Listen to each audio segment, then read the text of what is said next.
In Youngstown, where more than 66,500 people reside, about 25 urban farms, community, and market gardens exist. The farms cover a total of 25 acres, but it's the 23,000 vacant lots and empty homes that are the biggest roadblock for a flourishing urban agricultural paradise in the city.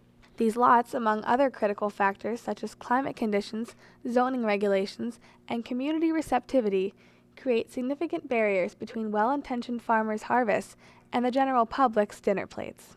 Just a subway ride from Times Square in New York City can bring you to East New York Farms in Brooklyn. Although it's quite the scenic change from the skyscrapers in Manhattan, the idea of urban farming in New York has been around for 70 years and is much more developed than Youngstown. East New York Farms utilizes youth, community activism, and 15 years' experience with the United Community Center to run a half-acre, non-profit farm. Community organizer Daryl Marshall said he first noticed the farm while on the train, and his initial reaction was disbelief. Oh, so it's interesting, and it's already a connection I think that we have is that being on the train, like you guys said, you were on the train. I was on the train too one day, and I looked over and I said, "What are those people doing out there? Are they serious? They can't be farming in the city, right?" So that was my initial reaction. I said, "Nah." Marshall has been with East New York Farms for 2 years and said he feels the farm is safe.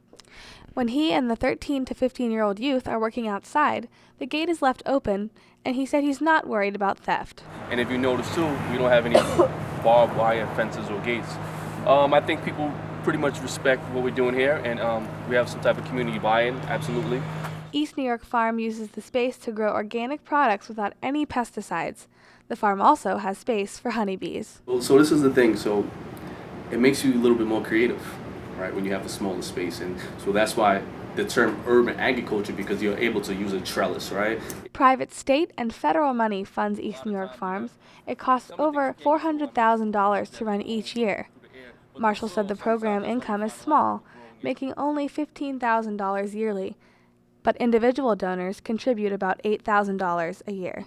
However, the help isn't hard to find. East New York Farms interviews 80 teenagers out of 100 applicants. Only 30 spots are filled each year. While Marshall is not sure the kids will grow up to be urban farmers, he said helping out gives them something to do after school. He does hope educating the teens on agricultural practices will encourage them to continue in the future. Oh, yeah, it's more of a thing in terms of them learning people skills, to be more confident, for them to be able to public speaking is some things that they learn. So yes, there's more people skills and skills that they'll learn.